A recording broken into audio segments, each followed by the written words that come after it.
I have been working on a recreation of the Antwerp Zoo in MacLeod Zoo for almost 3 years now, but last week I decided to begin with a clean slate and basically start all over.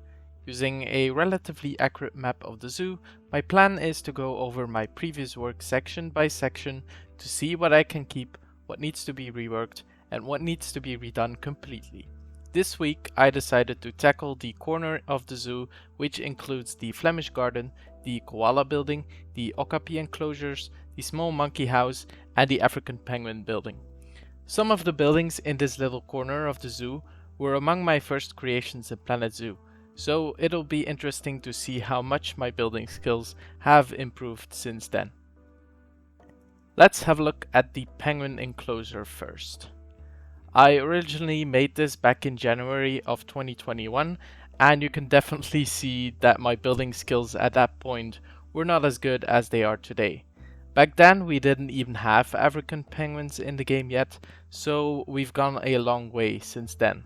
Since my first attempt at this building was slightly too big for my restart of the recreation, I decided to completely start from scratch on the penguin enclosure, and I am very pleased with the result.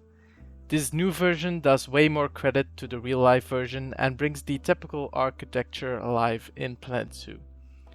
The wading bird aviary on the side is also way more detailed and gives the building that little extra realism that I'm looking for in this more accurate version of the Antwerp Zoo.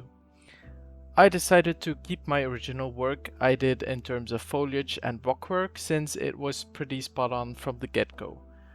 With some slight tweaking and moving, I was able to make it fit in with this new version of the penguin enclosure. And it all comes together as my personal favorite spot in this section of the zoo. Next, we move on to the okapi enclosures. Okapis are one of my favorite animals, and I remember this habitat was one I was very much looking forward to recreate in MacLeod Zoo back in 2021. This was before the African pack, so we didn't have those fancy tiles yet to decorate the facade of the building. Instead, I creatively used the pieces available at the time to recreate the iconic exotic look of the Moorish temple. For my new version of the zoo, I was hesitant at first to replace the facade with the North African tiles, since some of them disappear from a long distance. But in the end I decided to push ahead since the increase in color variety would push this building from simply good looking to the eye-catcher it is in the real-life Antwerp Zoo. I also changed the door frames and some minor details here and there. Most of the enclosure itself remained essentially the same, with some slight adjustments to foliage and barriers here and there. In the end, I am very pleased with how my rework of the okapi enclosures turned out. Next to the okapi temple, there's this small pavilion housing North American porcupines. Back when I originally made this, I put pangolins in there, but with mods I was eventually able to actually put the right animal in there. For my rework, I decided to keep this small building since it was pretty accurate from the get-go and I wanted to spend my time on more interesting buildings such as the penguin enclosure and the Moorish temple. On the other side of the Moorish temple we have a macaw aviary.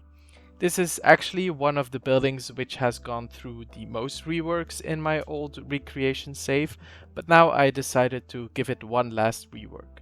Since the scale of this zoo is slightly bigger than the old one, I was able to make this aviary a tiny bit larger.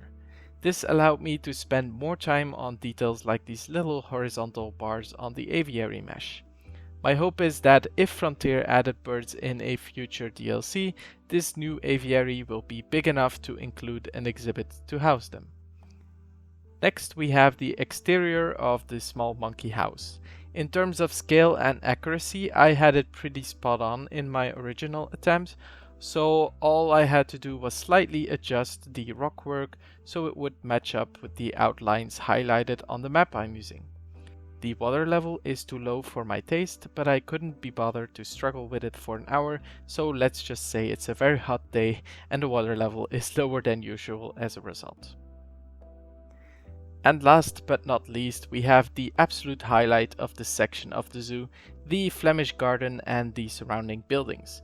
In real life, the Flemish garden is a very nice spot to sit down and have a picnic or just to enjoy the nice weather and have a chat with a friend. In my original attempt, I made the Flemish garden very structured and nicely kept, but in real life it's way more vibrant and wild in terms of foliage. So for my rework, I decided to redo the garden itself. The end result is something more truthful to reality and, in my opinion, way more charming than what I had originally made. I was also able to keep the surrounding buildings since both the Latteria and the Koala building were accurate in terms of scale. I was relieved when I put them in this new save file since the Latteria took me a lot of time and I had already spent a lot of work on reworking the roofs on the little towers in previous episodes.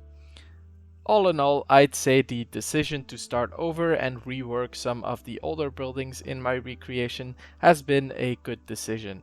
Not only is the end result going to be more accurate, but the animals in the zoo will have more space to roam around and make this recreation of the Antwerp Zoo feel more alive. But that's all for today. Thank you so much for watching. Join me next time when I'll be revisiting the Great Ape Valley and the Savannah Aviary. Bye!